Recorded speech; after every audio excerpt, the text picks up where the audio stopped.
Hey everybody, we're back, and today we're going to be talking about fishing in Webster, South Dakota. It's one of my favorite places to go.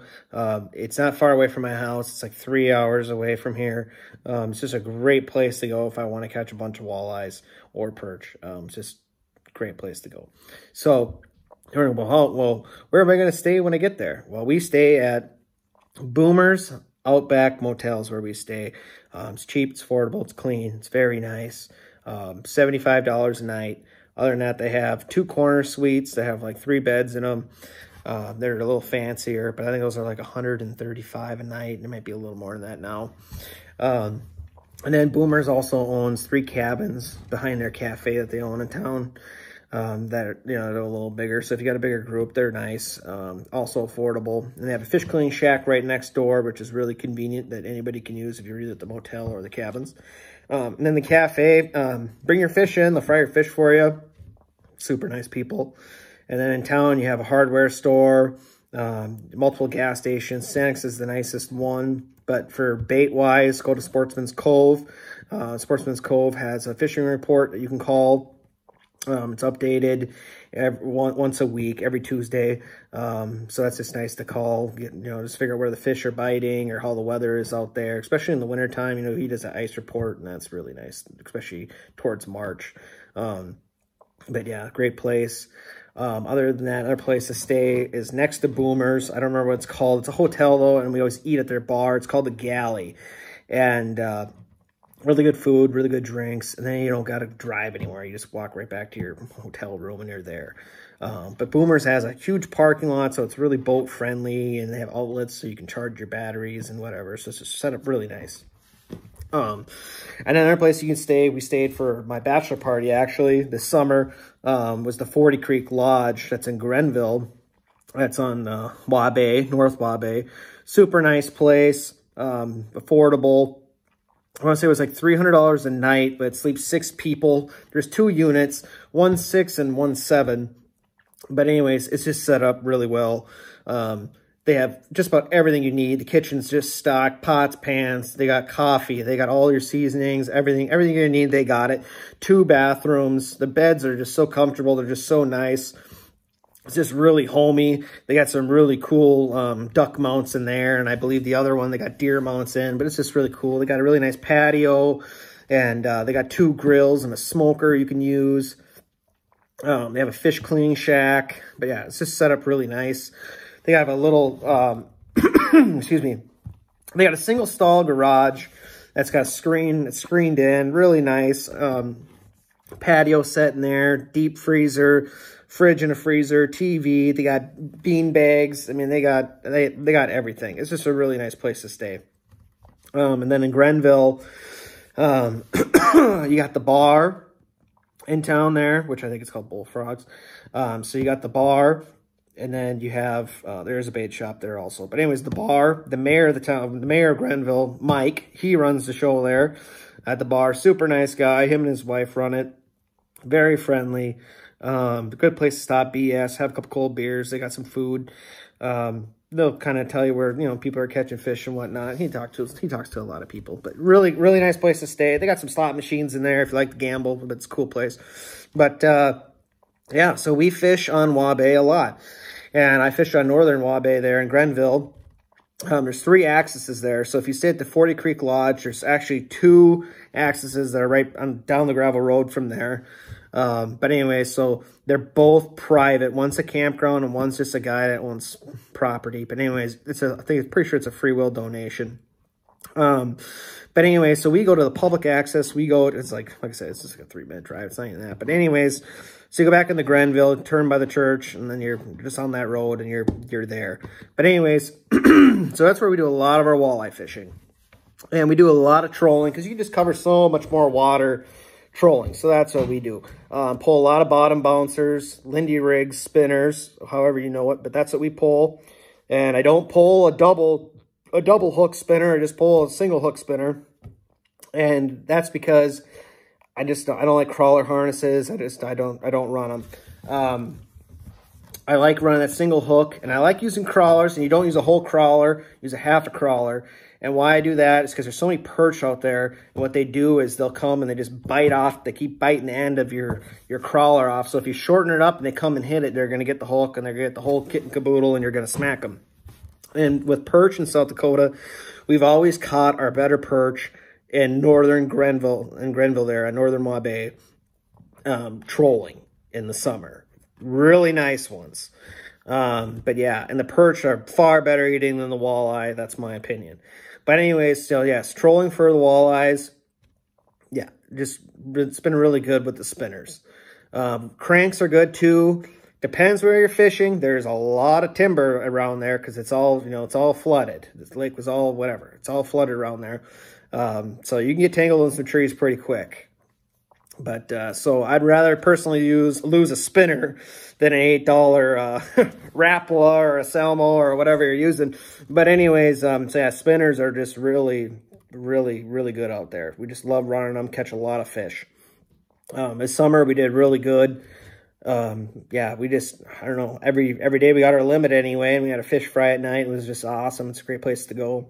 The walleyes in August when we were out there, they weren't very big. Everything was like 15 to 16. I think the biggest one we caught was 20 on that trip. But we caught a lot of fish, and if you're looking for eaters, we like to fry fish and drink beer, so we were happy with that. But anyways, if you like to catch smallmouth bass, that is the place where you want to go catch smallies. They are fat and they are, oh my God, they got power. They are just, it's a different machine, just a different animal out there, just a different machine. They are just crazy. But yeah, they're short, they're short and they're fat. They got a lot of food out there. And so North Waubay has there's a lot of rock piles out there and you can get on some really good ones. And one of the easiest ones to find, it's straight up from the axis. There's all these really nice houses on the point, and you fish right off the point. There's all rocks there, and that's where you can just hammer the smallmouth bass. And then if you want to go catch some of those white bass too, which are so fun to catch. We never caught any ice fishing, but in the summer you go fish on the roadbed there in Grenville, and in the bay with the church. You're not going to miss it. But anyways, you can just slam and slay the white bass out there. It's just crazy. Throw the biggest crank you got and just reel in as fast as you can, and they'll just T-bone it. And you're gonna think you have a 30-pound walleye on, and it's just nuts. They just fight so hard, and they're really fun to catch. And some guys keep them and eat them. We kept a couple. Wasn't crazy about them, but I think if you kept them and smoked them, I think they'd be really good. But yeah, and then, so we also go ice fishing there in North Waubay, and, it's good. It can be tough in the wintertime up there, just because of, it really depends out there for the winter, because sometimes they get a lot of snow and sometimes they don't get a lot of snow. So like this year, there wasn't a whole lot of snow. And it's always so windy out there all the time, so it just blows it off the lake anyway. So you were able to get around with a truck pretty easy this year, or, side by side or whatever. But and then there's been years in the past where it's just really tough to get around unless you have tracks. So if you got tracks on your side by side or your wheeler, or if you got a snow bear, or if you got a buddy that's got a snow bear, you want to be best friends with him, because that's what you need out there. That's snow bear country. To get around there, because it's tough if you don't have tracks and there's a lot of snow. It's just you're not going far. But yeah, so if you're going to go out there like in the wintertime and you want to catch a lot of perch, South Waubay is where you're going to want to go. It just seems like we just catch so much more perch down there. A couple more basins. It's just a lot more opener flats down there. It's just I don't know. It just seemed to be easier for us to get on perch out there. But anyways, yeah, so if you got a live scope, or if you got the Mega Live, that's where that baby's going to come into play. So, punch a hole, scan, nothing here, boom, keep moving, because you want to get on them perch. A lot of guys run cameras out there, and scan for the perch. They'll pound the bottom, pound that bottom and get that dirt moving there on the bottom there, and kind of keys the perch in there, because they're looking for worms and they're looking for the shrimp. It's a big thing too. But yeah, if you can get on a school and just follow them around, you can really, once you're on them, you're on them. But they move around a lot and they move pretty quick, so you got to make sure you're down there and you stay on top of them. But yeah, you're going to be drilling a lot of holes when you go out there. Otherwise, if you don't have one of those, I know I've been out there, and I used to have a Jiffy Pro propane auger, and man, I was deaf by the time we were done with that trip because I just drilled so many holes. And but yeah, it's fun out there. And then another lake too you can go to is Bitter. Bitter's really good for walleyes. That's a huge walleye factory lake. Yeah, it's massive. Lots of structure in that lake. If you pull that baby up on a map once, there's so much structure out there. It's unbelievable. So there's so many walleye opportunities out there. Also, it's a really good lake for spearing. And when you go into the town of Wabe, so when you're going to Bitter, so you go through Wabe and you take a left to the stop sign. It's a gravel road.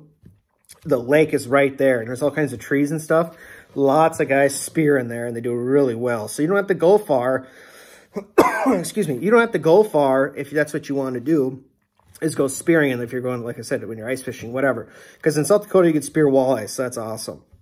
But that's a really good spot. A lot of guys go there. So it's not a secret. There's a lot of people that go there, but you get on fish there. But yeah, big body of water.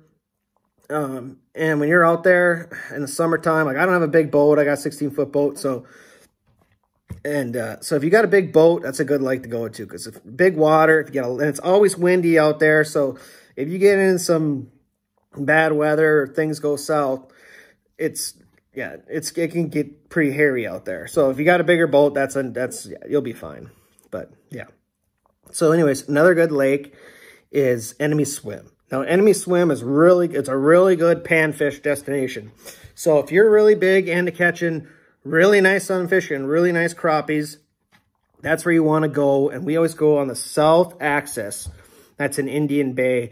And in the deepest spot, and there's like 15 feet. But anyways, a lot of weeds. All right, so it's a very ideal place to go spearing. There's some really big northerns in there. Every time we ever gone trolling in there for walleyes, we always caught just pigs of northerns, and the pike are just crazy in there. It's a really good pike fishing, but it's a really cool place to go for panfish. And the DNR actually tagged some panfish in there, and there's two tags on them. I think one's a green one and one's a pink one. And I think if you get the green, I'd say vice versa, either the green one's nothing and the pink one's like $150. But anyway, so if you catch one of them, you're pretty lucky. So it's a pretty cool deal they got going on there. But beautiful lake. It's a very recreational lake. There's jet skis, and they got pontoons out there. People are tubing and whatever and skiing. But yeah, great place. There's a couple cabins you can rent on there. Really cool lake. Really clean. But anyways, yeah, awesome place. We've caught some perch in there too. Nothing crazy. But there's some big crappies in there. Yeah, if you're going out there ice fishing or in the spring or the fall, whatever. But yeah, that's a really good place if you want to just catch panfish and really big ones. That's a really good place to go. But yeah, that's pretty much everywhere we go out there. But yeah, it's a really good place. There's lots of opportunities. It's, like I said, for where I live in Minnesota, it's not far from me. It's a 3-hour drive. We used to go to Canada every year. And then after COVID happened, we just quit going there because they shut the border down, and you had to be vaccinated, and we weren't doing that. So we just go to South Dakota, and you can catch a lot of fish. You can bring whatever it's, 4 walleyes a day, 1 over 20, and then you can bring 2 limits home, from 2 separate days. But anyways, yeah, so you come home with 8 fish rather than Canada. You can only come home with 4 walleyes. Where Canada, you can come home with 50 perch, and South Dakota, it's 30. But anyways, that's 2 days limits of perch. But anyways, yeah, so it's just a great place to go. It's a lot of fun. Don't be scared to get a guide if you go out there. There's just so many places. There's so many options, so many places you can go. But definitely in the wintertime, book a snow bear trip. Find somebody that's got a snow bear out there. Marcus Quam, he's got one. He's a super cool dude. Especially if you're going to just go out there in the summertime. I could put all these, I'll put Sportsman's Cove, Marcus Quam, Boomers, Outback, 40 Creek. I'll put all their numbers on here in this video so you guys have everything. And whatever, give them a call. But yeah, don't be scared to book a trip with somebody out there. or, you know, if you just go out there in general, whatever, and to wing it. I mean, you got a lot of really good options out there. And there's many other lakes too that you can hit up, but those are the three main ones that everybody hits up, and it's just a phenomenal place to go, and it's just it's a good time. You can't beat it. But so good luck if you go fishing, stay safe, and have fun. See you later.